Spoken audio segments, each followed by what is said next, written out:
Mereka lupa bahwa roda itu pasti berputar.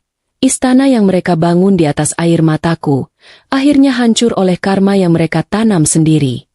Sebelum kita mulai lebih lanjut, yuk, tekan tombol suka, serta tombol subscribe agar tidak ketinggalan kisah menarik lainnya.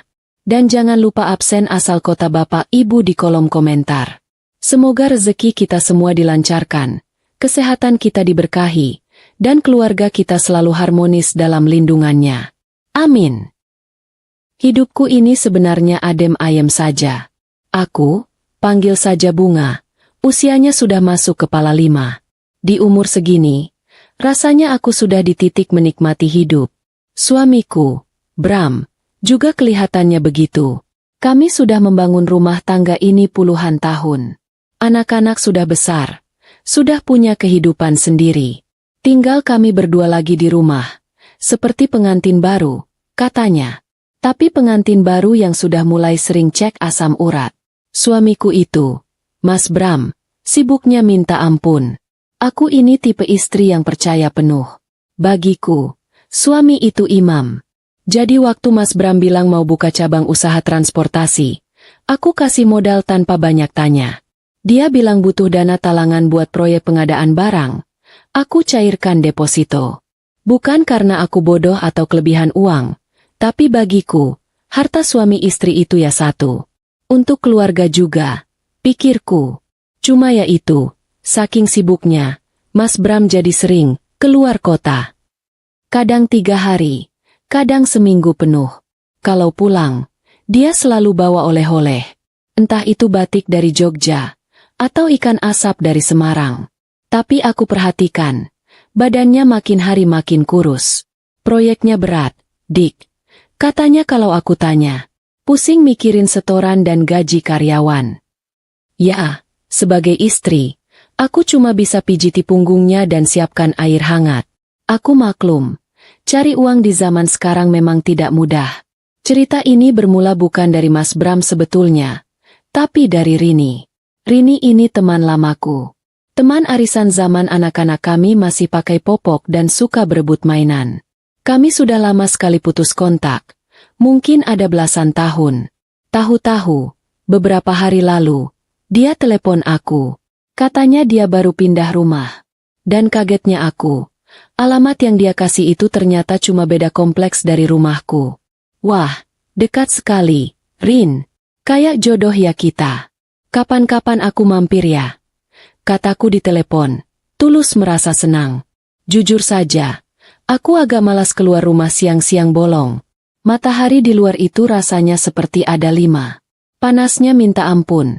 Bisa bikin bedak luntur 3 lapis dan niat silaturahmi menguap di jalan. Belum lagi macetnya. Tapi demi teman lama yang sudah belasan tahun tidak bertemu, ya sudahlah. Aku dandan sedikit. Pakai gamis andalan yang paling adem. Lalu pesan ojek daring. Kenapa tidak pakai mobil sendiri? Nah, ini dia. Di garasi rumahku memang ada 2 mobil. Tapi dua-duanya dipakai Mas Bram untuk operasional kantor. Katanya, 1 untuk dia, 1 untuk manajernya. Aku di rumah ya kalau mau kemana-mana pakai jasa ojek atau taksi daring saja. Aku sih nurut saja. Malah merasa lebih praktis tidak pusing cari parkir atau mikirin bensin. Begitu pikirku dulu, sebelum hari itu. Benar saja, tidak sampai 15 menit aku sudah sampai di depan gerbang kompleksnya. Dan aku langsung kaget. Ini kompleks baru, mewah sekali, jauh lebih mentereng dari perumahanku. Gerbangnya tinggi, satpamnya 3. Hebat sekali si Rini ini, pikirku. Dulu suaminya kerja biasa saja. Apa sekarang menang lotre? Aku turun dari ojek. Dan satpamnya langsung melirikku dari atas ke bawah. Mungkin dia pikir, ibu-ibu naik ojek kok berani-beraninya masuk kompleks elit. Aku senyum saja semanis mungkin. Lalu sebut nama Rini di nomor 12. Satpam itu menelepon ke dalam. Dan tidak lama gerbangnya terbuka. Aku jalan kaki masuk, melihat rumah-rumah besar yang desainnya modern. Rini menyambutku di pintu rumahnya yang besar dan megah. Orangnya tidak banyak berubah. Masih ceria dan heboh seperti dulu. Bunga. Astaga. Apa kabar? Ya ampun. Ayo masuk, Din. Masuk. Aku sampai bingung dipanggil Dina atau Bunga. Tapi ya sudahlah. Aku masuk dan mataku langsung berkeliling. Rumahnya besar, adem, dan perabotnya serba mahal. Sofa di ruang tamunya saja mungkin harganya setara biaya kuliah anakku dulu. Kami duduk di ruang tamu yang luasnya mungkin setara setengah rumahku. Gila, Rin, rumahmu bagus sekali. Sukses ya kamu sekarang. Pujiku tulus. Aku ikut senang melihat teman lama hidupnya enak. Rini tertawa. Tawanya khas, melengking. Ah, biasa aja, ngah. Ini juga rezekinya anak-anak. Gimana kabarmu? Suamimu apa kabar? Masih sibuk aja dia. Sama, Rin. Suamiku juga sibuknya minta ampun. Sering keluar kota. Jawabku. Kami mengobrol ngalor ngidul, mengenang masa lalu. Dia cerita suaminya yang sekarang juga sibuk sekali. Sama seperti Mas Bram. Dia juga cerita soal anaknya. Nah, di sini aku agak bingung. Anak? Bukannya anakmu sudah besar, Rin? Yang bungsu kan seumuran anakku. Sudah mau menikah? Tanyaku. Rini tersenyum. Tapi senyumnya agak aneh menurutku. Oh, itu anak-anakku yang dulu. Ngah, dari suami yang dulu. Katanya pelan. Ini anakku yang baru. Dari suami yang baru. Oh, aku kaget luar biasa. Jadi dia cerai dan menikah lagi? Kok aku tidak tahu beritanya sama sekali? Maaf, Rin. Aku ketinggalan berita jauh sekali. Jadi kamu menikah lagi? Kapan?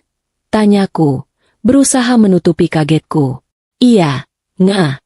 Belum lama kok. Baru jalan 3 tahun. Katanya. Dia lalu memanggil pembantunya. Minta dibuatkan minuman. Saat pembantunya pergi ke dapur, mataku kembali berkeliling. Ruang tamu itu penuh dengan foto-foto. Foto Rini liburan ke luar negeri. Foto Rini dengan teman-teman sosialitanya. Tapi ada satu foto yang paling besar. Foto itu dipajang di dinding utama, tepat di atas televisi yang besarnya seperti layar bioskop mini. Foto keluarga. Jantungku mendadak berhenti berdetak. Itu bukan kiasan. Aku benar-benar merasa dadaku sesak dan napasku tertahan. Di foto keluarga besar itu, Rini tersenyum lebar sekali, terlihat sangat bahagia.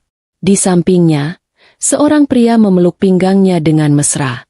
Pria itu Bram. Suamiku. Aku pasti salah lihat. Mataku sudah rabun. Ya, pasti cuma mirip. Di dunia ini kan banyak yang wajahnya mirip. Apalagi kalau sudah sama-sama tua. Aku coba tenangkan diri. Mungkin ini kembarannya Mas Bram yang tidak pernah dia ceritakan. Ya, pasti kembarannya. Aku berusaha mencari alasan apa saja. Alasan paling tidak masuk akal sekalipun. Agar otakku tidak meledak. Minuman datang. Teh manis hangat. Tapi tanganku gemetar hebat waktu mengambil cangkirnya. Itu suami barumu, Rin? Tanyaku. Aku berusaha sekuat tenaga agar suaraku tidak bergetar. Agar terdengar biasa saja. Rini menoleh ke foto itu. Wajahnya langsung berbinar bangga. Iya, ngah. Kenalkan, itu suamiku. Hebat ya dia. Orangnya sibuk sekali tapi masih bisa bagi waktu buat keluarga. Sibuk? Ya, Mas Bram memang sibuk. Sibuk sekali. Sibuk membagi waktu antara aku di rumah dan Rini di rumah ini. Belum cukup sampai di situ. Di pangkuan Mas Bram dalam foto itu, duduk seorang anak laki-laki kecil yang gemuk dan lucu. Mungkin usianya sekitar 2 tahun. Mas Bram mencium pipi anak itu. Dan di sampingnya, Rini. Rini dicium keningnya oleh suamiku. Mereka bertiga tampak seperti keluarga paling bahagia di dunia. Aku tidak tahu harus bagaimana. Mau teriak? Mau nangis? Mau lempar cangkir teh ini ke foto itu? Aku cuma bisa diam membatu. Kepalaku pusing 7 keliling. Jadi ini alasan Mas Bram sering keluar kota? Ini proyek berat yang bikin badannya kurus? Pantas saja dia kurus. Mengurus 2 rumah tangga di Jakarta yang keras ini pasti melelahkan sekali. Rasanya aku ingin tepuk tangan. Hebat sekali. Cuma ya, Tidak sopan, kan? Nanti dikira aku ikut senang. Hebat sekali aktingnya selama ini. Puluhan tahun aku hidup dengan seorang aktor pemenang Piala Citra. Tapi aku tidak sadar. Rini sepertinya tidak sadar sama sekali perubahan wajahku yang pasti sudah pucat pasi. Dia terus berceloteh. Kami baru pindah ke sini. Nggak. Suamiku yang belikan rumah ini. Katanya biar dekat kalau dia pas lagi ada urusan di daerah sini. Baik ya dia? Dia benar-benar memanjakan aku dan anakku. Rumah ini. Rumah mewah ini. Mobil mahal yang tadi kulihat sekilas di garasi. Perabot mahal yang kududuki ini. Tiba-tiba kepingan teka-teki yang berserakan di kepalaku menyatu dengan sempurna. Modal usaha transportasi yang aku berikan. Deposito yang aku cairkan. Dana talangan proyek yang tidak pernah aku tanyakan laporannya. Oh, ya Allah. Semua uang hasil jerih payahku. Uangku dipakai untuk membangun istana ini. Istana untuk istri keduanya. Sahabat lamaku sendiri. Aku harus pergi dari sini. Sekarang juga. Aku tidak bisa bernapas lagi di rumah ini. Udaranya tiba-tiba jadi panas dan menyesakkan. Rin, kataku, memotong ceritanya soal rencana liburan ke Eropa. Maaf sekali. Kayaknya aku harus segera pulang. Tiba-tiba perutku mulas bukan main. Ini adalah alasan paling klise di dunia. Tapi hanya itu yang bisa dipikirkan oleh otakku yang rasanya sudah mau pecah. Rini kaget. Loh, kok cepat sekali, ngah? Ini minumnya bahkan belum habis. Katanya tadi tidak buru-buru. Aku langsung berdiri. Tidak peduli sopan santun lagi. Iya, maaf sekali, Rin. Ini mendadak sekali. Tidak bisa ditahan. Daripada kejadian di sini kan tidak enak. Nanti kapan-kapan aku mampir lagi ya. Bohong. Tentu saja itu bohong. Aku tidak akan pernah sudi menginjakan kaki di rumah terkutuk ini lagi. Aku berjalan cepat keluar. Rini mengantarku sampai depan pintu. Wajahnya terlihat bingung. Tapi aku tidak peduli. Hati-hati ya. Nah, salam buat suamimu di rumah. Katanya sambil melambai. Aku cuma mengangguk kaku, tidak sanggup menjawab. Salam. Ingin rasanya aku berbalik dan berteriak. Suamimu juga ada di dalam, lagi dipajang di foto. Tapi aku menahannya. Belum waktunya. Aku berdiri di depan gerbang kompleks mewah itu, memesan ojek daring lagi. Tanganku masih gemetar hebat sampai aku kesulitan mengetik di ponsel. Sopir ojek yang datang menjemputku sampai bertanya, "Ibu sakit?" Pucat sekali mukanya. Aku cuma menggeleng. Tidak apa-apa, Pak. Cuma kaget sedikit. Kaget? Ya. Kata yang bagus untuk menggambarkan duniaku yang baru saja jungkir balik 180 derajat. Di atas motor, di tengah bisingnya knalpot dan klakson, aku menelepon Mas Bram. Aku harus dengar suaranya. Aku harus dengar kebohongan apalagi yang akan dia katakan. Panggilan pertama. Tidak diangkat. Panggilan kedua. Ditolak. Panggilan ketiga. Akhirnya diangkat. Halo, Dik. Maaf sekali. Mas lagi rapat penting ini. Penting sekali. Nanti Mas telepon balik ya kalau sudah selesai. Rapat penting. Suaranya terdengar sangat jelas. Tidak ada suara gema ruang rapat atau suara orang lain. Yang ada. Samar-samar aku dengar suara anak kecil tertawa di belakangnya. Suara yang sama dengan anak yang ada di pangkuan Mas Bram di foto tadi. Telepon langsung ditutup olehnya. Aku mematikan ponselku. Air mataku akhirnya jatuh juga. Tapi ini bukan air mata sedih karena dikhianati. Ini air mata marah. Marah karena dibodohi mentah-mentah. Marah karena uang hasil jerih payahku. Uang yang aku kumpulkan sedikit demi sedikit. Dipakai untuk membiayai kebohongan besar ini. Sopir ojek melaju kencang membelah kemacetan. Aku membiarkan angin panas Jakarta menerpa wajahku. Rapat penting, katamu, Mas? Baiklah, sebentar lagi, kamu memang akan menghadapi rapat yang jauh lebih penting. Rapat penentuan nasibmu. Rapat denganku. Dan pengacaraku. Sopir ojek itu menurunkanku tepat di depan gerbang rumah. Rumahku sendiri. Rumah yang aku bangun bata demi bata bersama Mas Bram. Rumah yang puluhan tahun ini aku anggap sebagai surgaku. Tapi hari itu, rasanya berbeda. Rumah ini terasa dingin, hampa, dan penuh kebohongan. Aku masuk ke dalam. Sepi. Tentu saja sepi. Mas Bram kan sedang rapat penting. Rapat sambil menimang anak di rumah istri barunya. Aku tidak menangis meraung-raung. Aneh sekali. Air mataku yang tadi sempat jatuh di motor, sekarang kering. Yang ada di dalam dadaku bukan lagi rasa sakit karena dikhianati, tapi api. Api amarah yang menyala-nyala. Tapi anehnya, kepalaku justru jadi sangat dingin. Aku duduk di sofa ruang tamuku. Sofa yang sudah agak kempis, yang kainnya sudah sedikit pudar. Aku bandingkan dengan sofa mahal di rumah Rini tadi. Sofa yang mungkin dibeli pakai uangku. Aku lihat sekeliling. Di dinding ruang tamuku, ada foto pernikahan kami. Aku yang masih muda. Mas Bram juga masih gagah. Kami tersenyum bahagia sekali. Rasanya aku ingin mengambil foto itu, lalu membantingnya ke lantai. Tapi aku menahan diri. Belum saatnya. Aku harus tenang. Orang marah yang meledak-ledak itu gampang dikalahkan. Tapi orang marah yang tenang, itu yang menakutkan. Aku menunggu. 1 jam. 2 jam. Ponselku sepi. Mas Bram tidak menelepon balik. Tentu saja. Dia sedang sibuk di rapatnya. Aku tidak bisa diam saja. Aku berdiri. Masuk ke ruang kerja Mas Bram. Ruangan ini biasanya tidak pernah aku sentuh. Ini area pribadinya dia. Aku selalu menghargai itu. Tapi hari ini, tidak ada lagi yang namanya privasi. Aku buka laci mejanya satu persatu. Kertas-kertas tagihan, catatan proyek, proposal lama. Aku tidak mengerti isinya. Tapi aku mencari satu hal. Buku tabungan. Laporan rekening. Apa saja yang berhubungan dengan uang. Di laci paling bawah, terkunci. Aku menemukannya. Sebuah map tebal. Kuncinya? Gampang.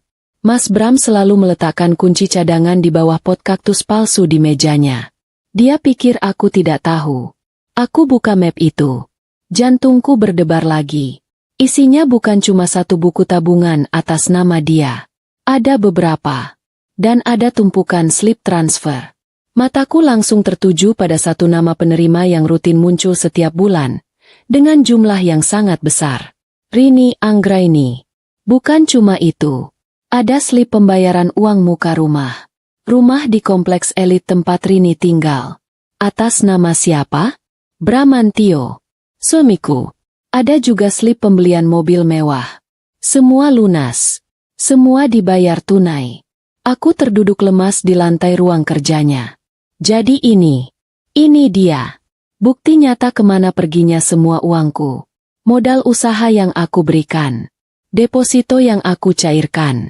Dana talangan proyek fiktif. Semuanya mengalir deras ke kantong istri barunya. Aku jadi merasa seperti orang paling bodoh di dunia. Bagaimana bisa aku, Bunga, wanita yang katanya pintar dan teliti, bisa dibohongi mentah-mentah selama ini? Bertahun-tahun? Aku tertawa. Tapi tawa yang keluar dari mulutku terdengar aneh. Mirip suara orang tercekik. Pantas saja Mas Bram badannya kurus. Pantas saja dia kelihatan lelah. Ternyata dia bukan cuma sibuk kerja, tapi sibuk sekali mengatur aliran dana. Sibuk membagi uangku untuk 2 keluarga. Dia pasti pusing sekali. Kasihan. Aku kumpulkan semua kertas itu. Aku foto satu persatu dengan ponselku. Aku kirim ke alamat surel pribadiku. Lalu aku hapus fotonya dari galeri. Aku kembalikan semua kertas itu ke dalam map, menguncinya, dan meletakkan kuncinya kembali ke bawah pot kaktus palsu. Seolah tidak terjadi apa-apa. Aku kembali ke ruang tamu. Aku harus menyiapkan skenario. Apa yang akan aku lakukan saat dia pulang? Apa aku akan langsung berteriak? Dasar pengkhianat. Kamu nikah lagi. Atau aku akan menyambutnya dengan senyum. Gimana rapatnya, Mas? Sukses? Anaknya Rini lucu ya, yang di foto itu. Aku menggeleng. Dua-duanya tidak bagus. Aku harus bermain cantik. Secantik dia bermain drama selama ini. Larut malam, hampir jam 12. Aku dengar suara mobil masuk garasi. Dia pulang. Aku tetap duduk tenang di sofa. Pura-pura membaca majalah. Jantungku rasanya mau melompat keluar. Tapi aku paksa tetap tenang. Loh, Dick? Kok belum tidur? Itu suaranya. Mas Bram. Dia masuk. Menenteng tas kerjanya. Wajahnya terlihat lelah. Tentu saja lelah. Pasti habis perjalanan. Luar kota. Yang jauh sekali. Dari kompleks sebelah. Belum ngantuk. Mas. Nungguin kamu. Jawabku. Datar. Dia mendekat. Mencoba mencium keningku seperti biasa. Aku memalingkan wajahku sedikit. Aku lagi pusing. Kataku. Dia berhenti. Menatapku aneh. Kamu sakit? Pusing kenapa? Pusing biasa. Kataku. Gimana rapatnya? Mas? Penting sekali ya. Sampai di telepon tadi ditutup. Mas Bram langsung mengangguk. Dia duduk di sofa seberangku. Melepas dasinya. Waduh. Dick. Rapatnya alot sekali. Kliennya banyak maunya. Ini baru selesai. Tadi Mas mau telepon balik. Tapi takut kamu sudah tidur. Bohong. Bohong. Bohong. Setiap kata yang keluar dari mulutnya adalah kebohongan. Aku menatap wajahnya. Wajah yang sudah puluhan tahun aku tatap setiap hari. Wajah yang aku cintai. Tapi malam itu, yang aku lihat hanyalah wajah seorang penipu ulung. Oh, kliennya alot ya? Kataku. Klien yang mana? Mas? Yang di rumah baru itu. Dia membeku. Dasi di tangannya berhenti bergerak. Maksud kamu? Tanyanya. Suaranya mulai waspada. Tadi aku mampir ke rumah teman lama. Mas. Namanya Rini. Ingat kan? Teman arisanku dulu. Wajah Mas Bram mendadak pucat. Lebih pucat dari wajahku waktu di rumah Rini tadi. Rini? Kamu? Kamu ke rumah Rini? Tahu dari mana dia tinggal di situ? Suaranya tergagap. Dia yang telepon aku. Katanya baru pindah. Rumahnya bagus loh, Mas. Mewah sekali. Kompleksnya elit. Mas Bram tidak menjawab. Dia menelan ludah. Keringat mulai muncul di pelipisnya. Padahal AC di ruangan ini dingin sekali. Aku meletakkan majalahku. Aku menatap matanya lurus-lurus. Aku lihat foto di rumahnya. Mas, foto keluarga besar. Bagus fotonya. Kamu kelihatan bahagia sekali di situ. Hening. Hanya suara detik jam dinding yang terdengar di ruangan itu. Tik, tok, tik, tok. Bunga. Dick. Kamu salah paham. Salah paham. Kataku. Salah paham bagian mana? Mas? Bagian kamu memeluk Rini dengan mesra? Atau bagian kamu mencium keningnya? Atau bagian kamu memangku anak laki-laki kecil? Yang Rini bilang itu anak dari suami barunya. Mas Bram langsung berdiri. Itu tidak seperti yang kamu pikirkan. Dick, Mas bisa jelaskan. Oh ya? Jelaskan. Aku melipat tanganku di dada. Jelaskan. Mas. Aku mau dengar. Penjelasan apa yang mau kamu berikan untuk foto suamiku sendiri? Dipajang sebagai suami orang lain di rumah sahabatku. Dia mondar-mandir. Terlihat panik. Aktingnya yang hebat tadi siang. Hilang entah kemana. Dia. Rini itu. Dia itu. Dia itu istri sirimu, kan? Tebakanku menghantamnya telak. Dia berhenti mondar-mandir. Dia menatapku dengan mata terbelalak. Kaget karena aku bisa tahu sedetail itu. Kamu tahu dari mana? Aku tertawa sinis. Jadi benar? Kamu tidak menyangka lagi. Dan akhirnya, dia mengaku. Dia duduk lemas di sofa. Menunduk. Dia mengaku sudah menikah siri dengan Rini 3 tahun lalu. 3 tahun. Dia bilang dia hilaf. Dia bilang Rini yang menggodanya. Dia bilang dia kasihan pada Rini yang baru cerai dan hidupnya susah. Hidupnya susah? Hidup susah tapi tinggal di rumah miliaran? Pakai mobil mewah? Lalu anak itu? Tanyaku. Suaraku dingin menusuk. Dia diam lama sekali.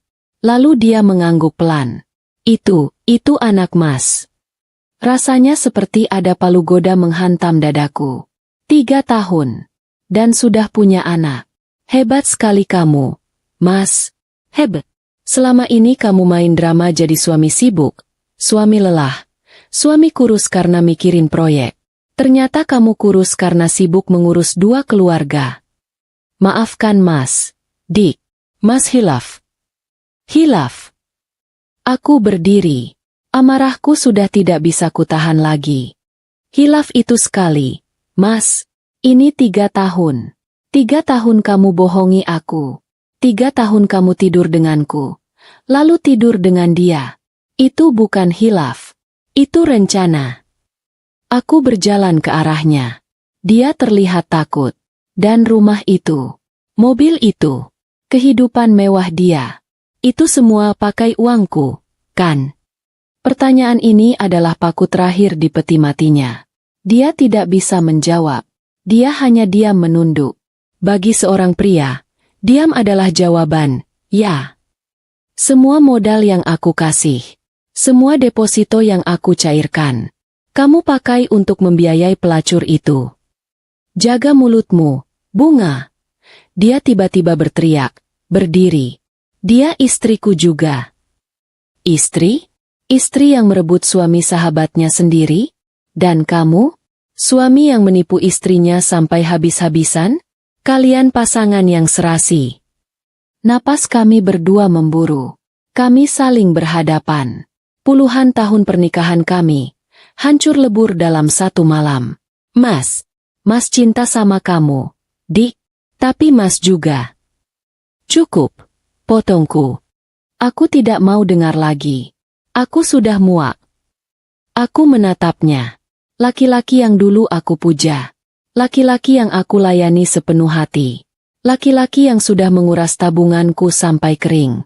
Sekarang, kataku pelan, tapi penuh penekanan. Aku mau kamu pergi dari rumah ini. Dia kaget. Apa? Kamu mengusir Mas? Ini rumah kita. Bukan, kataku tegas. Ini rumahku. Rumah ini aku yang beli jauh sebelum kita menikah. Atas namaku.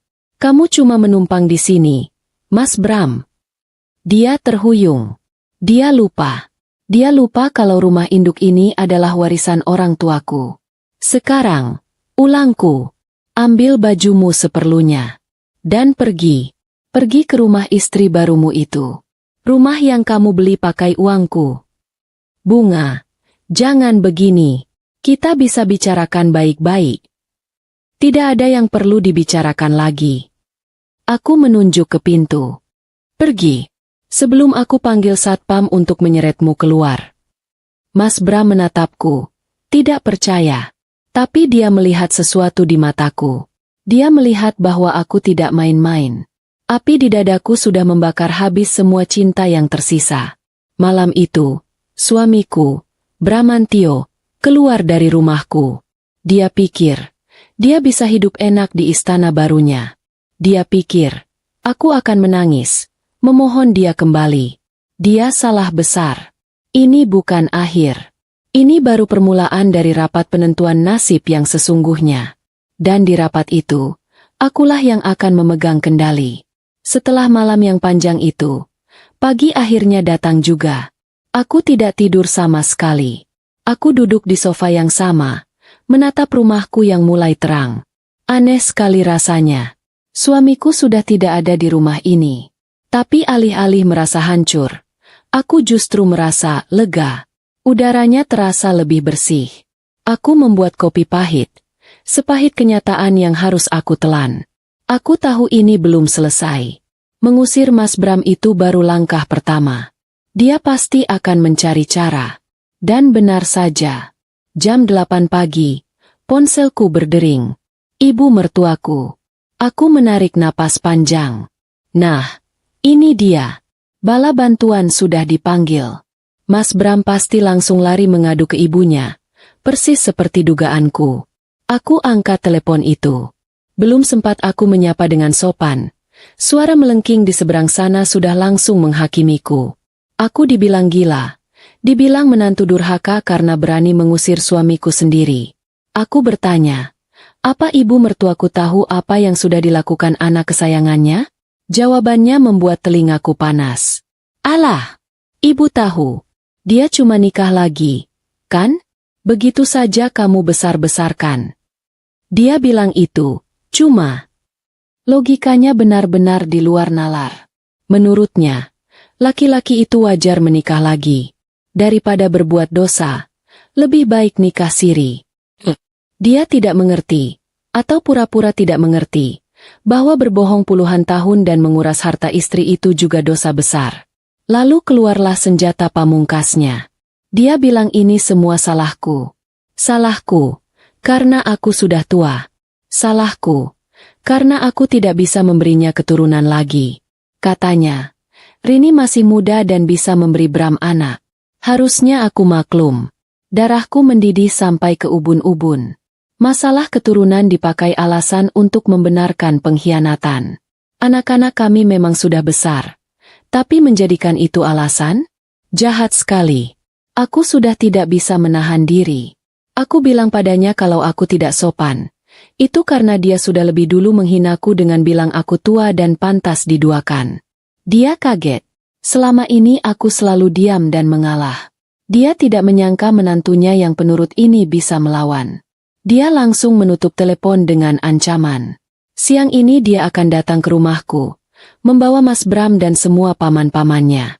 Katanya, kita akan rapat keluarga, biar aku tahu rasa. Rapat keluarga? Mau bawa rombongan?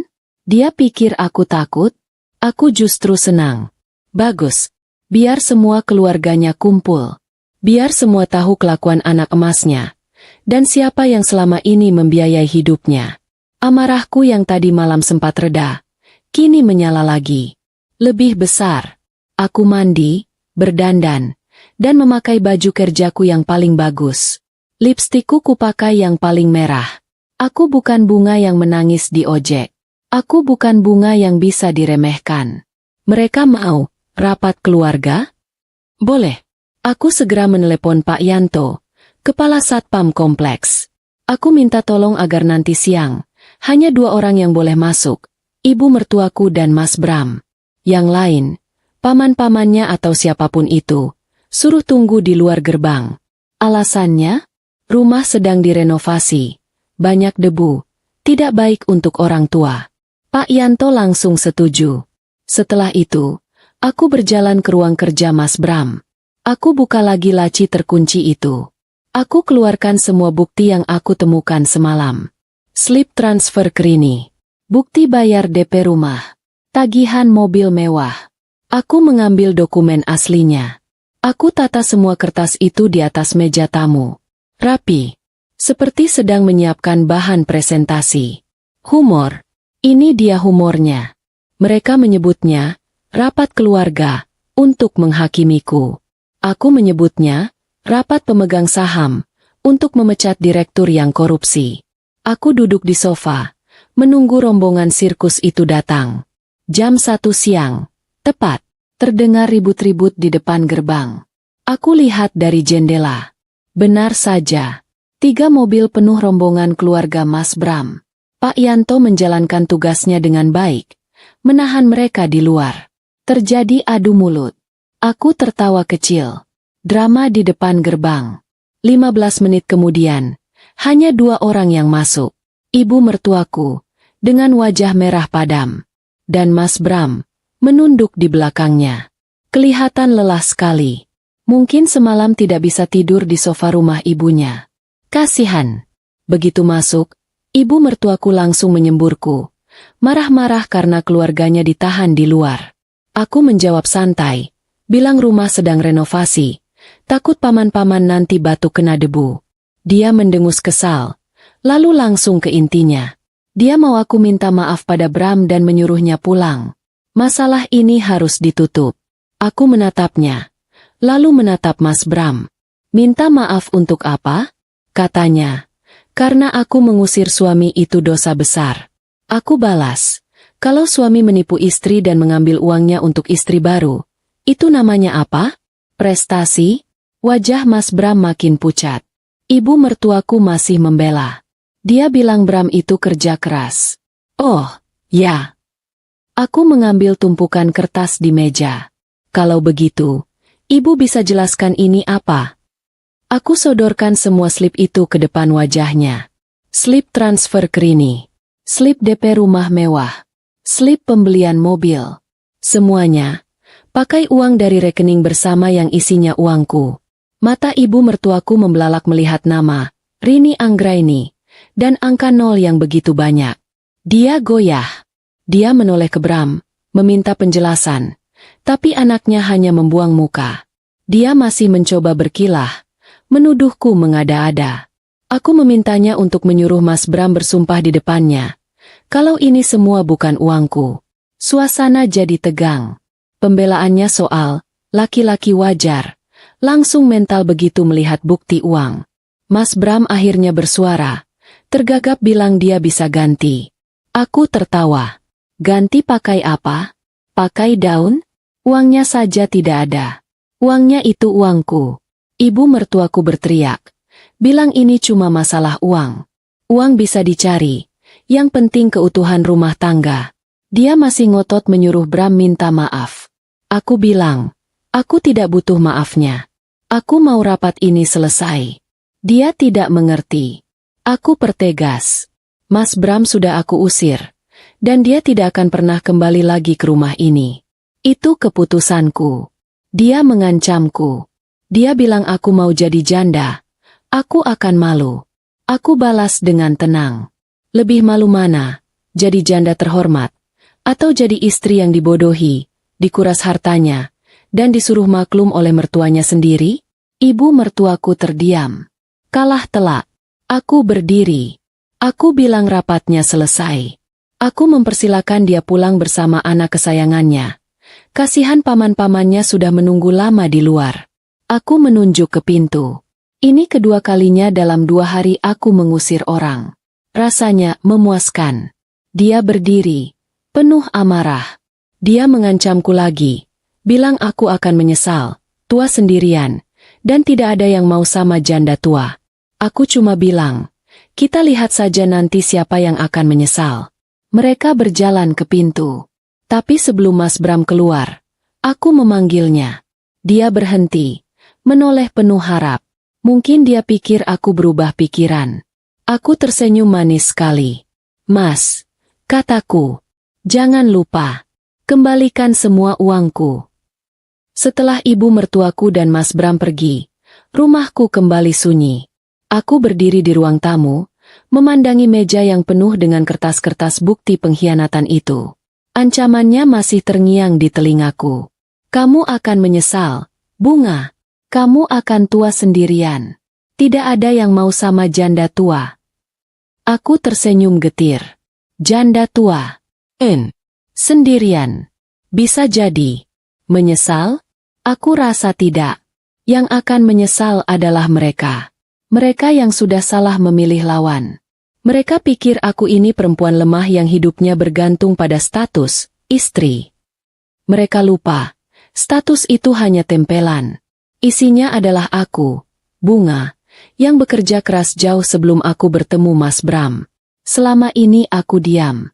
Aku mengalah. Bukan karena aku lemah, tapi karena aku malas ribut. Aku pikir, dalam rumah tangga, saling mengalah itu bumbunya. Ternyata, bumbuku dipakai untuk menipu mentah-mentah. Rapat keluarga tadi sudah jadi bukti. Mereka tidak akan pernah merasa bersalah. Di mata mereka, aku yang salah. Aku yang tua. Aku yang tidak bisa maklum. Berbicara baik-baik sudah tidak ada gunanya. Amarahku sudah berubah. Bukan lagi api panas yang membakar, tapi jadi es yang tajam dan dingin. Kepalaku jernih sekali. Aku tahu persis apa yang harus aku lakukan. Aku mengambil ponselku. Aku tidak menelepon anak-anakku. Belum saatnya. Aku tidak mau membebani mereka dengan masalah ini sebelum semuanya jelas. Aku menelepon Pak Tino. Pak Tino ini bukan pengacara sembarangan. Dia pengacara terbaik di kota ini. Spesialis urusan sengketa harta dan perceraian. Teman-teman arisanku sering berbisik soal kehebatannya. Katanya, dia bisa membuat singa yang paling ganas sekalipun jadi kucing rumahan di ruang sidang. Tentu saja, jasanya mahal sekali. Tapi aku tidak peduli. Uangku yang sudah diambil Mas Bram jauh lebih banyak. Anggap saja ini investasi terakhirku untuk membersihkan sampah. Halo, Pak Tino. Ini saya Bunga. Iya, Bunga temannya Bu Sinta. Kataku di telepon. Saya ada masalah. Penting. Bisa saya bertemu Bapak besok pagi? Pak Tino yang sibuknya luar biasa. Entah kenapa. Langsung memberiku jadwal jam 9 pagi. Mungkin dia mendengar sesuatu dalam suaraku. Sesuatu yang mendesak. Setelah telepon ditutup, aku mulai bekerja. Aku kumpulkan semua bukti. Semua slip transfer ke Rini. Semua bukti pembayaran rumah dan mobil. Akta rumahku ini, yang jelas-jelas atas namaku, hadiah dari orang tuaku. Dokumen-dokumen perusahaan yang aku dirikan, yang modalnya 100% dariku. Tapi aku berbaik hati menaruh nama Mas Bram sebagai direktur. Aku susun semuanya dalam satu map besar. Rapi. Lengkap dengan catatan kecil di setiap dokumennya. Malam itu, aku tidur nyenyak. Untuk pertama kalinya dalam bertahun-tahun, aku tidur tanpa beban. Beban pura-pura tidak tahu keanehan suamiku. Beban curiga yang selalu aku tepis. Malam itu aku tidur pulas, karena aku tahu, besok, perang akan dimulai. Paginya, jam 9:04, aku sudah duduk di ruang tunggu kantor Pak Tino yang mewah dan dingin. Pak Tino menyambutku di ruangannya. Dia pria parubaya yang tenang. Matanya tajam di balik kacamata mahalnya. Jadi, Bu Bunga, apa yang bisa saya bantu? Tanyanya sambil menyilakan aku duduk. Aku tidak menangis. Aku tidak bercerita dengan emosi meledak-ledak. Aku buka map besarku. Aku letakkan di mejanya. Ini, kataku, suami saya, Bramantio, telah menikah siri dengan sahabat saya, Rini Anggraini. Ini foto mereka. Aku sodorkan foto yang aku ambil dari ponsel Mas Bram diam-diam tadi malam, saat dia sibuk mengadu ke ibunya. Foto yang dia simpan di folder tersembunyi. Mereka sudah punya anak, usia hampir 2 tahun. Pak Tino mengangguk, masih tenang. Dan ini, lanjutku, adalah bukti transfer uang saya ke rekening pribadi suami saya, yang dia sebut sebagai modal usaha. Aku tunjukkan catatanku. Dan ini adalah bukti bagaimana uang itu mengalir ke rekening istri sirinya, ke rekening pengembang perumahan mewah, ke rekening dealer mobil. Aku dorong tumpukan slip itu ke arahnya. Mata Pak Tino yang tadi tenang, sekarang mulai terlihat tertarik. Dia mengambil satu persatu kertas itu, membacanya dengan teliti. Aku biarkan dia bekerja. 15 menit dia hanya diam, membolak-balik kertas. Lalu, dia menatapku. Ibu, ini luar biasa. Katanya. Apanya yang luar biasa, Pak? Ditipu suami? Kataku, sedikit sinis. Bukan. Bukti yang ibu kumpulkan. Ini lengkap sekali. Rapi. Ibu melakukan pekerjaan yang seharusnya dilakukan penyelidik saya. Aku tersenyum tipis. Saya hanya ingin mengambil kembali apa yang jadi hak saya. Baik. Pak Tino menutup map itu. Sekarang, apa yang ibu inginkan? Cerai saja? Atau? Saya mau cerai, tentu saja, potongku. Tapi bukan cuma itu. Aku menatap lurus ke matanya. 1. Saya mau gugat cerai dengan alasan perzinahan dan penipuan. Saya mau dia keluar dari pernikahan ini tanpa dapat apa-apa selain baju di badannya. 2. Saya mau Bapak menuntut semua uang saya kembali. Setiap rupiahnya. Termasuk bunganya. 3. Saya mau Bapak membekukan semua rekening atas nama dia yang terkait dengan perusahaan saya. 4. Dan ini yang paling penting. Aku menarik napas sejenak. Saya mau Bapak mengirimkan surat penyitaan. Hari ini juga kalau bisa. Untuk rumah dan mobil yang dia berikan pada perempuan itu. Saya mau mereka keluar dari rumah itu. Pak Tino terdiam sejenak. Lalu dia tersenyum. Senyum yang tipis, tapi tajam. Ibu Bunga, katanya, ini akan jadi pekerjaan yang sangat saya nikmati.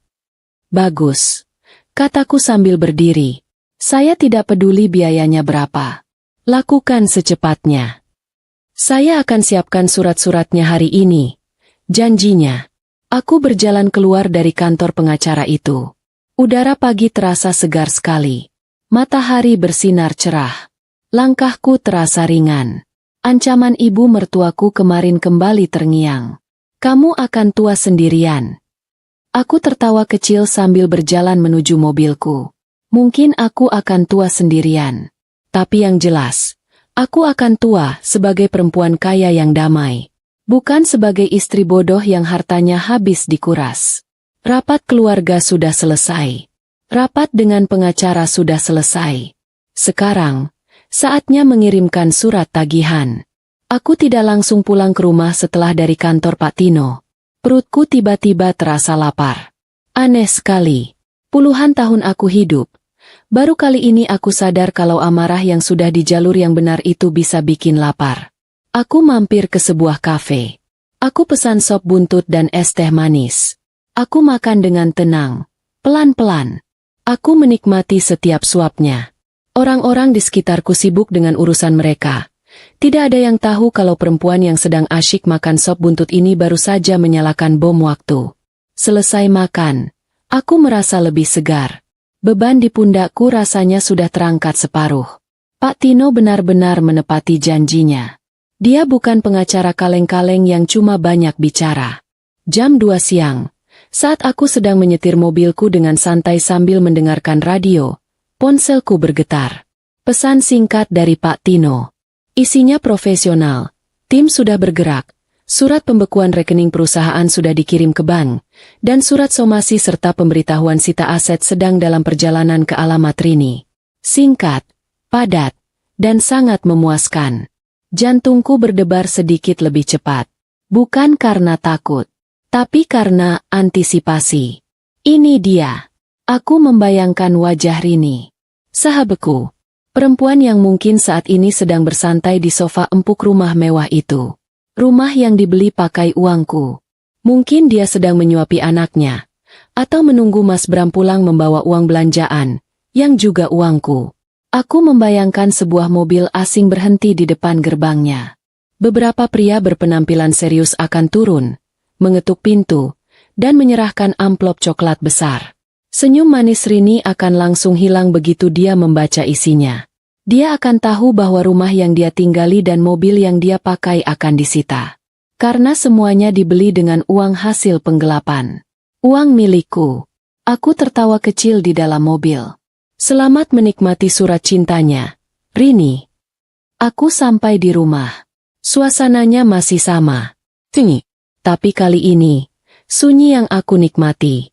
Aku membuat teh hangat, duduk di teras belakang, dan menunggu. Reaksinya tidak butuh waktu lama. Jam 4 sore. Ponselku berdering. Nama Mas Bram muncul di layar. Bomnya meledak. Aku menatap layar itu. Membiarkannya berdering. 5 kali. 10 kali. 20 kali. Dia tidak menyerah. Terus menelepon. Setelah panggilannya mati, dia menelepon lagi. Ada 12 panggilan tak terjawab. Lalu, masuk pesan singkat. Puluhan. Isinya, amarah yang meledak-ledak. Semuanya pakai huruf besar. Aku dibilang gila. Dituduh mau bikin malu keluarga. Dia berteriak-teriak lewat tulisan. Memintaku jangan main-main dan mempertanyakan kenapa aku membawa pengacara untuk urusan rumah tangga. Aku membaca semua pesan itu satu persatu. Tanpa emosi. Masalah rumah tangga kita? Lucu sekali. Saat dia diam-diam menikah lagi. Apakah dia ingat ini, rumah tangga kita? Saat dia menguras rekeningku. Apakah dia ingat, kita? Dia panik. Tentu saja. Keran uangnya ditutup. Dan gaya hidup mewah istri barunya terancam. Ponselku berdering lagi. Mas Bram. Kali ini, aku angkat. Aku menyapanya dengan, Halo? Tenang sekali. Di seberang sana, suaranya meledak. Dia memakiku. Aku memotongnya dengan santai. Memintanya bicara pelan sedikit karena telingaku sakit. Terdengar napasnya yang memburu. Penuh amarah. Dia langsung menuduhku tidak punya hati. Dia berteriak. Menanyakan apa maksudku mengirim surat Sita ke Rini. Dia menuduhku mau membuat anaknya tidur di jalanan. Aku hanya tersenyum simpul mendengarnya. Aku balas dengan tenang. Mempertanyakan kepeduliannya. Sejak kapan dia peduli anaknya tidur di mana? Bukankah selama ini dia sibuk memastikan anak itu tidur di kamar mewah? Pakai uangku? Dia makin marah. Menyuruhku menjaga mulut. Aku sudah tidak tertarik berdebat. Aku bilang aku sibuk menghitung kerugian. Aku tegaskan, mulai sekarang, semua urusan harus lewat pengacaraku, Pak Tino. Nomornya sudah aku kirimkan. Aku bilang aku tidak punya waktu lagi untuk bicara dengannya. Dia masih berteriak di seberang sana saat aku menutup teleponnya. Klik. Rasanya? Lega. Lega sekali. Seperti baru saja membuang sampah yang sudah membusuk bertahun-tahun di dalam rumah. Ponselku bergetar lagi. Kali ini, nomor tidak dikenal. Aku yakin ini Rini. Pasti dia mau menangis-nangis, memohon, atau mungkin memakiku. Aku tidak peduli. Aku mematikan mode suara ponselku. Aku kembali meminum tehku yang mulai mendingin. Ini baru permulaan. Aku tahu ini belum selesai. Tapi untuk hari ini, cukup. Biarkan mereka panik. Biarkan mereka merasakan apa yang aku rasakan saat melihat foto itu. Bedanya, aku syok karena dikhianati. Mereka syok karena keran uangnya ditutup. Ancaman ibu mertuaku kembali terngiang. Kamu akan menyesal. Aku menatap langit sore. Oh, ibu, gumamku. Perang baru saja dimulai. Dan anak kesayanganmu itu sudah kalah di ronde pertama. Malam itu, Mas Bram tidak pulang ke rumah. Aku sama sekali tidak kaget. Aku juga tidak peduli. Malah, kalau boleh jujur, aku bersyukur. Aku tidak perlu melihat wajahnya yang pasti sedang bingung, marah, dan mungkin pura-pura memelas. Rumah ini terasa lebih ringan tanpanya. Aku tidur nyenyak sekali. Jauh lebih nyenyak dari malam-malam sebelumnya. Saat aku masih pura-pura tidak tahu apa-apa. Rasanya, racun-racun pengkhianatan yang mengendap di dalam tubuhku selama ini sudah mulai keluar, sedikit demi sedikit. Paginya, aku bangun. Membuat sarapan seperti biasa. Nasi goreng sederhana. Hanya untukku sendiri. Aku bahkan menyempatkan diri menyiram tanaman-tanamanku di teras. Bunga-bunga bugenvilku sedang mekar-mekarnya. Warnanya ungu cerah. Mereka tidak tahu ada badai besar di dalam rumah ini. Baguslah. Setidaknya ada yang tetap indah. Aku pikir, hari ini akan diisi lagi dengan rentetan telepon makian dari Mas Bram. Atau mungkin dari Rini yang akhirnya berani bersuara. Aku salah. Sekitar jam 10 pagi, bel rumahku berbunyi. Bukan bel biasa yang sopan. Ini bel yang ditekan berkali-kali, tidak sabaran, seolah-olah ada keadaan darurat. Aku berjalan santai ke depan. Dari layar interkom kecil di dinding, aku lihat siapa yang datang. Oh, tentu saja. Sudah kuduga. Siapa lagi kalau bukan ibu mertuaku? Wajahnya di kamera sudah terlihat merah padam, seperti kepiting rebus. Dia datang sendirian. Rupanya, dia ditunjuk sebagai utusan khusus, panglima perang yang turun gunung untuk membela pangeran kesayangannya. Aku menarik napas panjang, lalu membukakan pintu. Tanpa, selamat pagi, tanpa basa-basi, tanpa, permisi, dia langsung menerobos masuk. Dia bahkan tidak melepas sepatunya yang berhak tinggi itu. Dia langsung berdiri di tengah ruang tamuku, berkacak pinggang, napasnya naik turun seperti habis lari maraton. Aku menutup pintu pelan-pelan di belakangnya. Aku bersandar di pintu, melipat tangan di dada. Aku putuskan untuk diam. Aku ingin lihat, drama apa yang akan dia mainkan hari ini. Bunga, kamu itu sudah gila ya? Lagi-lagi. Aku dibilang gila. Sepertinya itu jadi kata favorit mereka sekarang.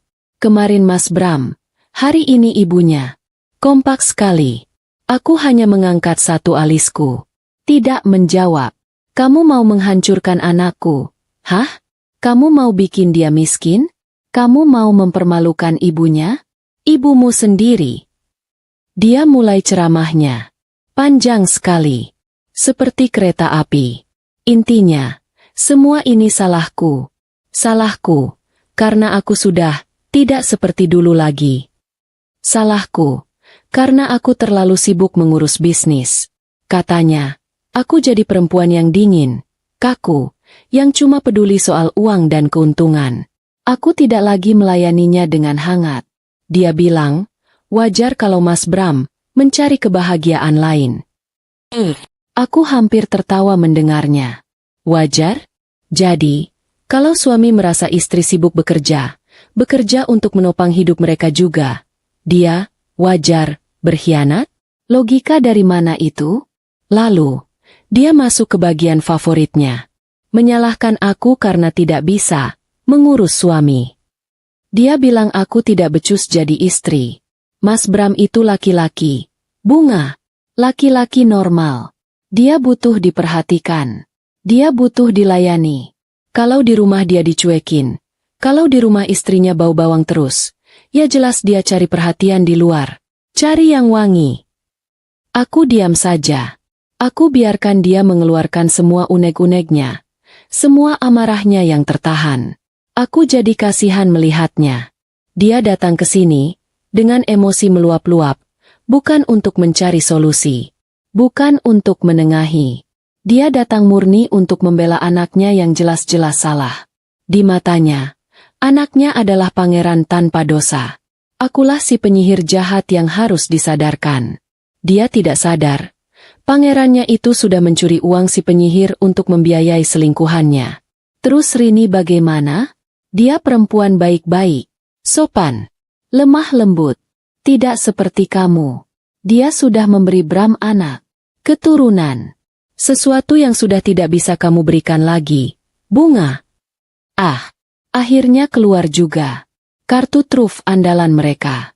Soal keturunan. Seolah-olah pernikahan ini cuma soal pabrik anak. Mereka lupa.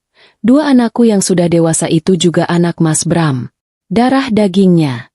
Tapi tentu saja, anak-anakku sudah besar, sudah mandiri, tidak bisa lagi dijadikan alasan untuk memeras. Dia terus bicara tentang betapa malunya dia pada keluarga besar, tentang betapa kejamnya aku, tentang aku yang tidak punya hati nurani karena mau menyita rumah yang ditinggali cucunya.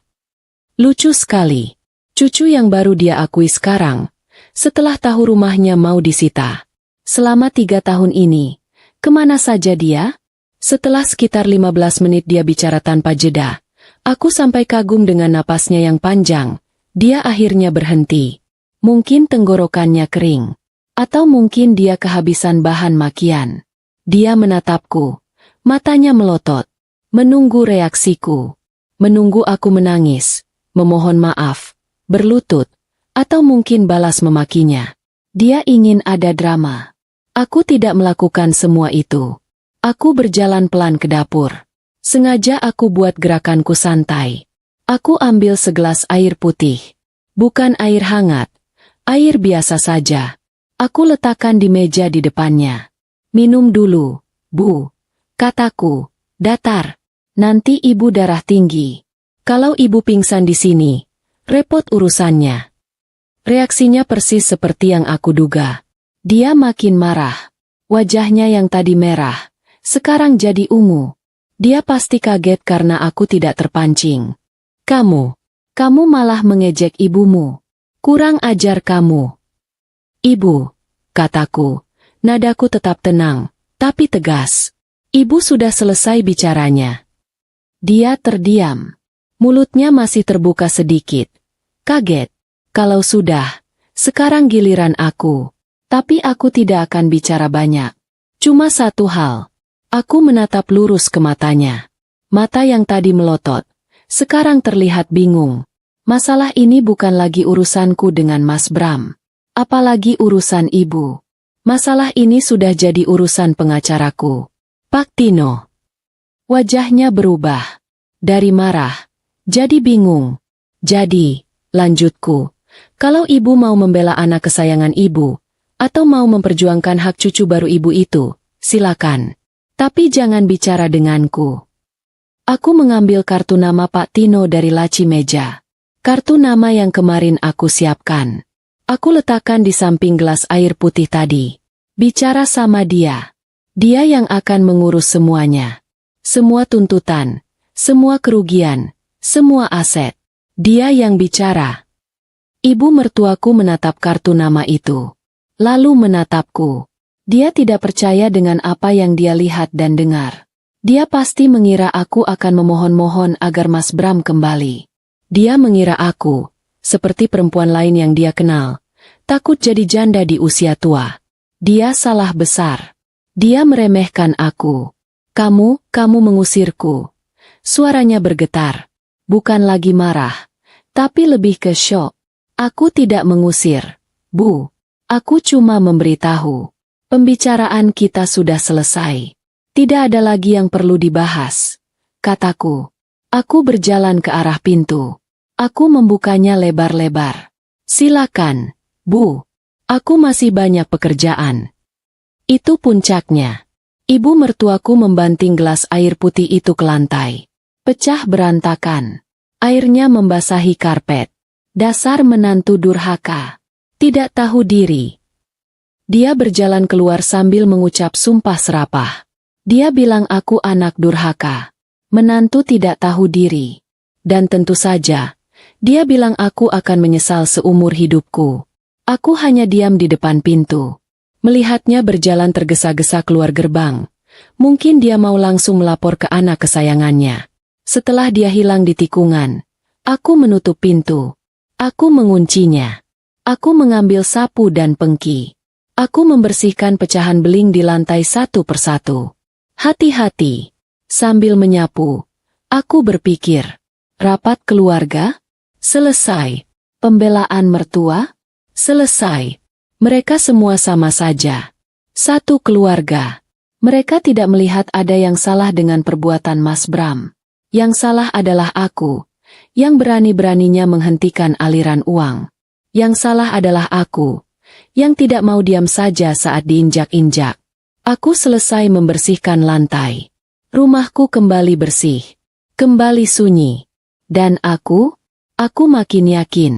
Keputusanku sudah benar. Tidak ada kata mundur. Sama sekali. Beberapa hari berlalu setelah kunjungan ibu mertuaku yang penuh drama itu. Tidak ada lagi telepon makian. Tidak ada lagi pesan penuh amarah. Mas Bram, Rini, dan ibunya, semuanya mendadak diam. Sunyi sekali. Tapi ini bukan sunyi yang bikin tenang. Ini sunyi yang aneh. Seperti macan yang sedang bersembunyi di semak-semak. Entah sedang mengintai atau sedang menjilati lukanya. Aku tidak mau ambil pusing. Aku memutuskan untuk kembali fokus pada hidupku. Aku mulai aktif lagi mengurus bisnis utamaku. Bisnis yang aku rintis dari nol.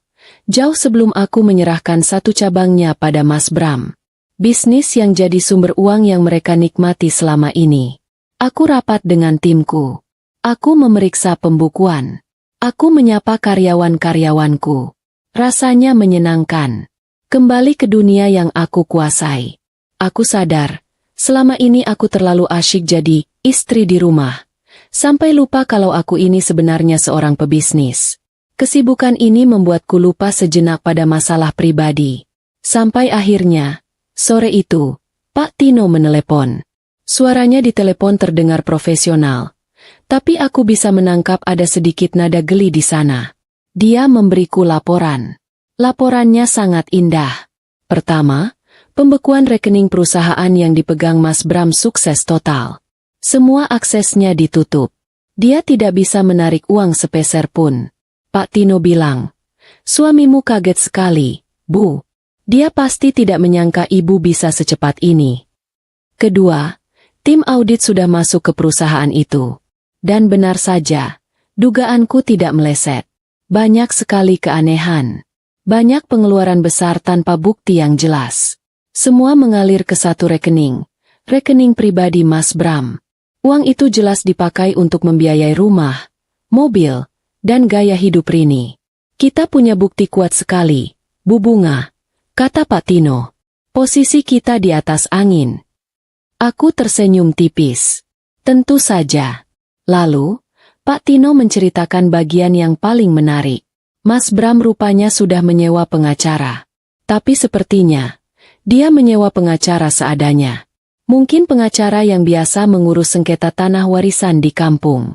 Pengacara itu, kata Pak Tino, meneleponnya dengan nada agak mengancam. Membawa-bawa nama, anak, dan kasih sayang. Meminta kami untuk berdamai demi nama baik keluarga. Pak Tino, dengan tenangnya, hanya menjawab, "Baik, Pak. Kalau begitu, silakan siapkan jawaban untuk tuntutan penggelapan dana perusahaan dari klien kami." Pengacara itu langsung diam. Mungkin dia kaget. Dia pikir ini cuma drama rebutan suami. Dia tidak tahu ini sudah masuk ranah pidana. Lalu bagaimana dengan rumah dan mobil itu, Pak? Tanyaku.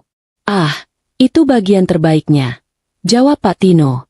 Mobil mewah yang dipakai Rini itu ternyata statusnya masih kredit.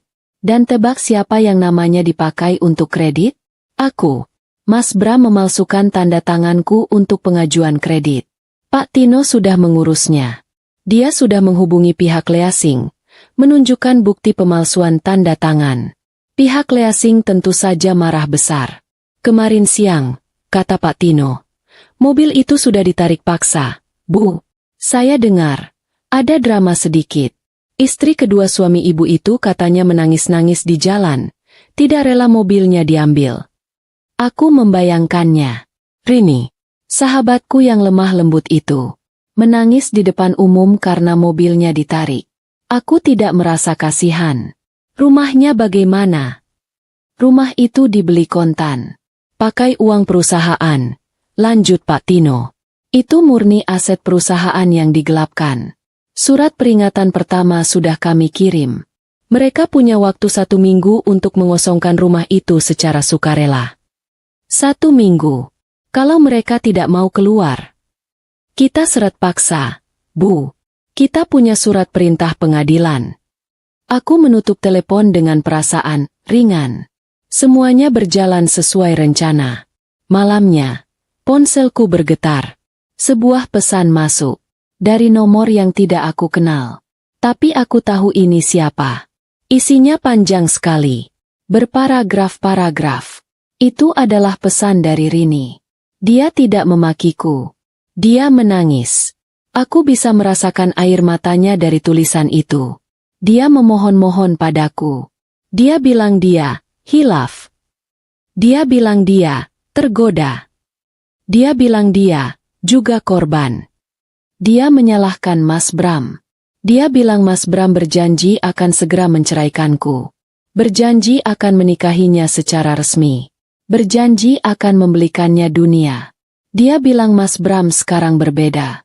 Sejak rekening dibekukan dan mobil ditarik, Mas Bram jadi sering marah-marah. Mas Bram menyalahkannya, menuduhnya membawa sial. Lalu, dia masuk ke bagian intinya. Bunga, aku mohon, jangan ambil rumah ini. Aku kasihan anakku. Dia masih kecil. Dia tidak tahu apa-apa. Kamu boleh ambil semuanya. Tapi tolong, biarkan kami tinggal di sini. Dia memohon atas nama persahabatan kami. Aku membaca pesan itu 2 kali. Persahabatan? Perempuan ini tidur dengan suamiku, tinggal di rumah yang dibeli pakai uangku, menikmati hasil curian suamiku, dan sekarang dia bicara soal persahabatan?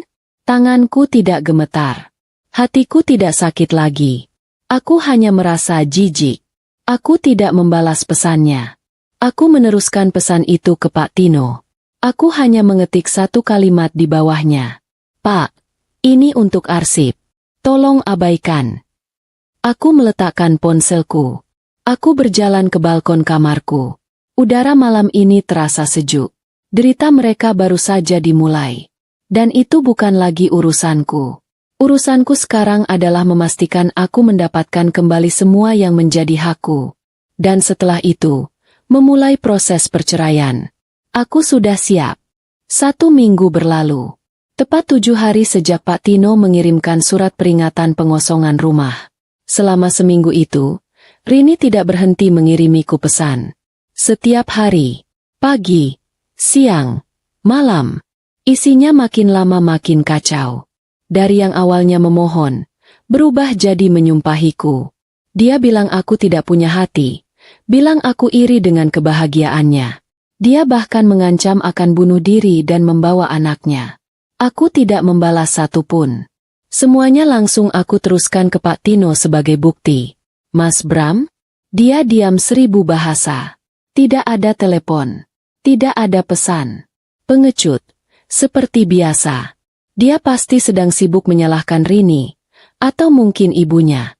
Jujur, aku sempat berpikir mereka akan nekat bertahan di rumah itu.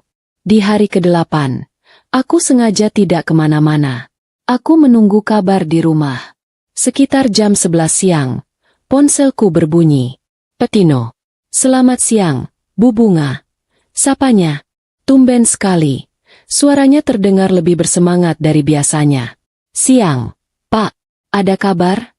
Tanyaku, pura-pura tenang. Sudah beres, Bu. Sesuai rencana. Aku menarik napas. Mereka tidak mau keluar. Tentu saja tidak, jawab Pak Tino. Ada nada tawa kecil di sana. Makanya, kami butuh waktu sedikit lebih lama. Tadi pagi kami datang bersama tim eksekusi dan beberapa petugas. Jantungku berdebar sedikit. Bukan karena takut. Tapi, entahlah. Pak Tino menceritakan kronologinya. Timnya datang baik-baik jam 9 pagi. Mas Bram yang membuka pintu. Wajahnya kusut. Matanya merah. Dia pasti tidak tidur. Mas Bram mencoba berdebat. Dia bilang ini rumahnya. Rumah anaknya. Dia mencoba mengulur waktu. Lalu Rini keluar. Nah, ini bagian menariknya. Rini, si wanita lemah lembut sahabatku itu, ternyata bisa juga mengamuk. Dia menjerit-jerit. Dia memaki-maki tim Pak Tino. Bilang mereka perampok. Dia bahkan mencoba mencakar salah satu petugas. Dia mengunci diri di kamar bersama anaknya. Drama sekali. Pak Tino, yang sudah biasa menghadapi hal begini, tidak terpancing. Dia memberi waktu 15 menit. Setelah itu, timnya terpaksa mendobrak pintu kamar. Akhirnya, drama itu selesai. Lalu barang-barang mereka. Tanyaku. Sudah kami keluarkan semua. Bu, kami angkut pakai truk. Kami letakkan semua di depan rumah kontrakan baru mereka. Aku kaget. Rumah kontrakan. Iya, Bu. Suami ibu, rupanya, sudah bersiap-siap. Dia sudah menyewa sebuah rumah petak kecil di daerah yang cukup kumuh. Jauh sekali dari rumah mewah ibu. Pak Tino menceritakan, saat barang-barang mereka, yang sebagian besar adalah perabotan mewah dari rumah sitaan itu, diturunkan di depan kontrakan petak yang sempit, semua tetangga baru mereka keluar. Orang-orang berkumpul, berbisik-bisik, menonton. Aku bisa membayangkannya. Mas Bram, yang selalu tampil necis dan wangi, berdiri di gang sempit di antara kasur dan lemari mahalnya. Rini, yang biasa pamer di media sosial, kini jadi tontonan gratis ibu-ibu di lingkungan barunya. Dia pasti malu sekali ya, Pak? Tanyaku, tidak bisa menahan senyum sinis. Saya rasa, malu, tidak cukup untuk menggambarkannya. Bu, kata Pak Tino. Wajah suami ibu pucat sekali. Dia terlihat seperti orang kalah. Tentu saja dia kalah. Dia mempertaruhkan segalanya, keluarganya, reputasinya, masa depannya, hanya untuk kebohongan. Dan sekarang, dia harus membayarnya. Rumahnya sudah kosong. Bu, sudah kami ganti kuncinya. Besok tim akan masuk untuk bersih-bersih dan memasang plang. Aset ini milik perusahaan. Selesai. Tutup Pak Tino. Aku mengucapkan terima kasih. Setelah menutup telepon, aku duduk terdiam di ruang tamuku yang sejuk. Aku tidak merasa menang. Aku tidak bersorak gembira. Aku hanya merasa lega. Satu persatu, semua yang dia curi dariku, kini kembali. Aku teringat Rini. menangis di pinggir jalan karena mobil ditarik, menjerit-jerit di dalam kamar karena rumah disita. Aku juga teringat Mas Bram, berdiri kebingungan di depan kontrakan petaknya. Dulu, mereka berdua tertawa di belakangku, menikmati uangku di rumah mewahku. Sekarang, mereka harus memulai dari nol. Tidak, bukan dari nol. Dari minus. Karma itu ternyata tidak perlu ditunggu. Kadang, kita harus menjemputnya sendiri. Ponselku bergetar lagi. Kali ini, pesan dari ibu mertuaku. Isinya pendek saja. Kamu puas sekarang, Bunga? Kamu sudah membuat anak dan cucuku menderita. Kamu perempuan jahat. Aku membaca pesan itu. Aku tersenyum. Lalu aku memblokir nomornya. Setelah rumah itu kosong dan plang sitaan terpasang, hidupku terasa jauh lebih ringan. Proses perceraianku dengan Mas Bram sudah berjalan. Pak Tino mengurus semuanya. Dengan bukti penggelapan dana dan perselingkuhan yang begitu jelas, prosesnya berjalan mulus untukku. Aku tidak perlu lagi bertemu Mas Bram. Semuanya diurus oleh pengacara. Aku kembali sibuk. Bisnisku yang sempat goyah karena ulah Mas Bram, pelan-pelan aku bangun lagi.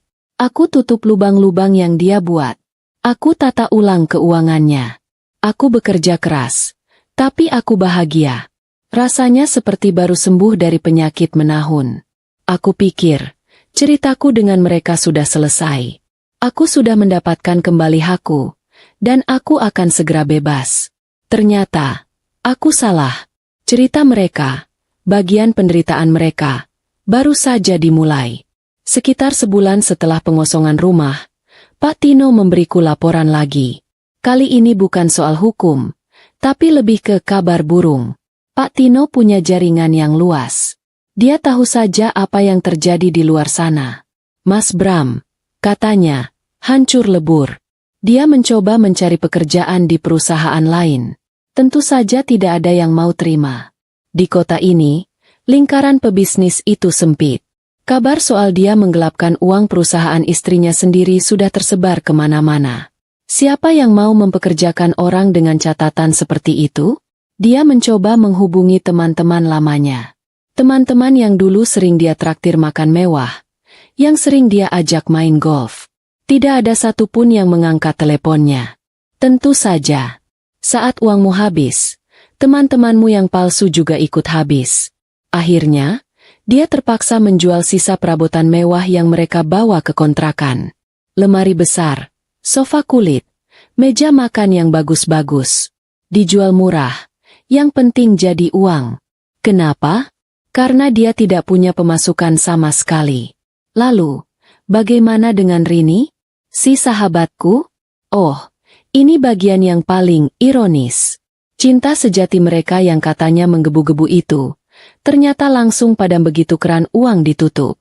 Pak Tino dengar dari orang-orang di sekitar kontrakan mereka. Hampir setiap hari, orang-orang di sana mendengar mereka bertengkar hebat. Rini, yang biasa hidup enak, yang biasa belanja, yang biasa ke salon, sekarang harus hidup di rumah petak sempit dan panas. Dia harus mengurus anak sendirian, tanpa bantuan asisten rumah tangga. Dia tidak terima. Dia menyalahkan Mas Bram. Menuduh Mas Bram pembohong. Menuduh Mas Bram tidak becus jadi laki-laki. Mas Bram, yang egonya setinggi langit, tentu tidak terima dibilang begitu. Dia balas memaki Rini. Menyebut Rini perempuan matre yang cuma mau uangnya. Menyebut Rini pembawa sial. Cinta mereka yang dulu mereka banggakan di depanku, yang mereka pakai untuk menghinaku, sekarang jadi senjata untuk saling menyakiti. Lucu sekali. Rini rupanya sempat mencoba kabur. Dia pulang ke rumah orang tuanya di kampung. Tapi ternyata, orang tuanya pun malu. Malu punya anak yang jadi istri simpanan dan sekarang jatuh miskin. Akhirnya, Rini kembali lagi ke kontrakan itu. Terjebak. Dan ibu mertuaku? Beliau juga menderita. Dia pasti tidak tega melihat pangeran kesayangannya hidup susah. Aku dengar, dia sampai menggadaikan perhiasan-perhiasan tuanya. Uang pensiunannya habis dipakai untuk membayar utang-utang Mas Bram dan untuk membeli susu cucu barunya. Dia jadi sering sakit-sakitan. Stres. malu pada tetangga dan keluarga besar. Aku tahu semua itu. Tapi aku hanya diam. Aku tidak merasa kasihan. Aku juga tidak merasa puas yang berlebihan. Aku hanya merasa ini adil. Mereka bertiga, Mas Bram, Rini, dan ibu mertuaku, mereka semua adalah bagian dari rencana pengkhianatan itu. Mas Bram yang memulai, Rini yang menyambut, dan ibu mertuaku yang membela. Sekarang, mereka menuai apa yang mereka tanam. Mereka miskin, dan mereka menderita. Bukan karena aku jahat, tapi karena perbuatan mereka sendiri. Aku sudah menarik semua fasilitas. Dan terbukti, tanpa uangku, mereka bukan apa-apa. Cinta mereka palsu. Kemewahan mereka palsu. Keluarga bahagia mereka palsu. Semuanya runtuh seperti tumpukan kartu. Palu akhirnya diketuk. Bukan palu di pengadilan agama, tapi palu hakim di pengadilan negeri. Momen itu terasa surreal. Proses perceraianku yang penuh drama akhirnya selesai. Bersamaan dengan putusan pidana penggelapan yang membuat Mas Bram dijatuhi hukuman. Semuanya selesai dalam satu paket. Satu pintu tertutup, dan pintu lainnya terkunci rapat. Aku tidak hadir di sidang putusan itu. Aku sengaja memilih untuk tidak datang. Aku tidak mau melihat wajahnya lagi. Tidak mau mendengar suaranya lagi. Bagianku sudah selesai. Pak Tino yang mewakiliku, mengurus segalanya dari A sampai Z. Dia meneleponku sore harinya. Suaranya terdengar profesional, tapi aku bisa menangkap nada kepuasan di sana. Sudah selesai semua, Bu Bunga. Ibu resmi bercerai. Dan semua aset yang ibu tuntut, sudah kembali atas nama ibu sepenuhnya. Aku menutup telepon. Aku berdiri terdiam di ruang tengah rumahku. Rumah yang sama, yang dulu pernah jadi saksi bisu pertengkaranku, tangisku yang tertahan di bantal, dan pengkhianatan mereka. Aku kira, aku akan menangis bahagia, atau setidaknya melompat gembira. Melakukan selebrasi kecil. Nyatanya tidak. Aku hanya tersenyum. Senyum yang tipis, tapi sangat lega. Teramat sangat lega. Rasanya seperti baru saja meletakkan karung beras seberat 1 kuintal yang aku panggul entah sudah berapa lama. Karung itu tidak hanya berat, tapi juga basah dan bau. Dan sekarang, aku sudah meletakkannya. Plong! Beban itu terangkat dari bahu, dada, dan kepalaku. Hari-hari setelah itu terasa berbeda secara nyata. Rumah ini kembali sunyi.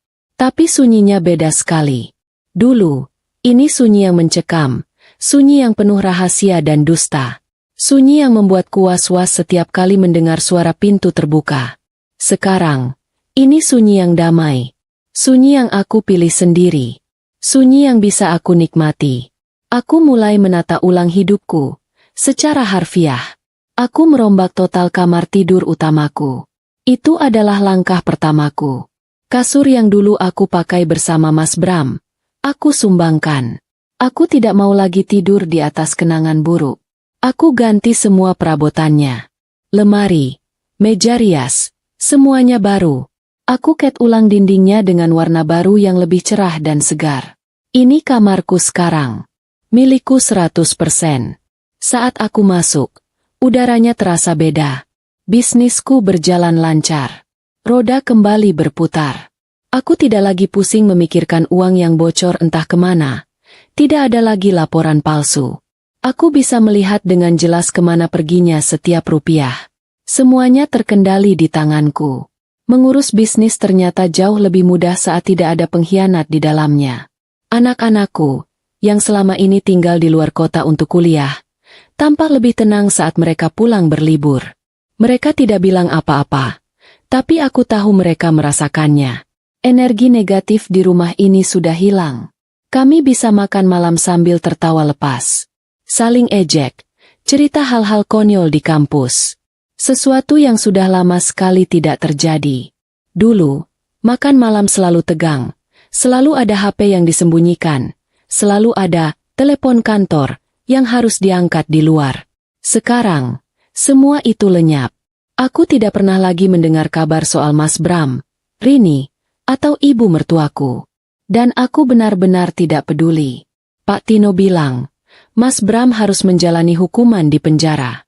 Tidak lama, mungkin hanya 1-2 tahun, tapi itu cukup untuk memberi cap mantan narapidana seumur hidupnya. Reputasinya di dunia bisnis sudah tamat. Rini?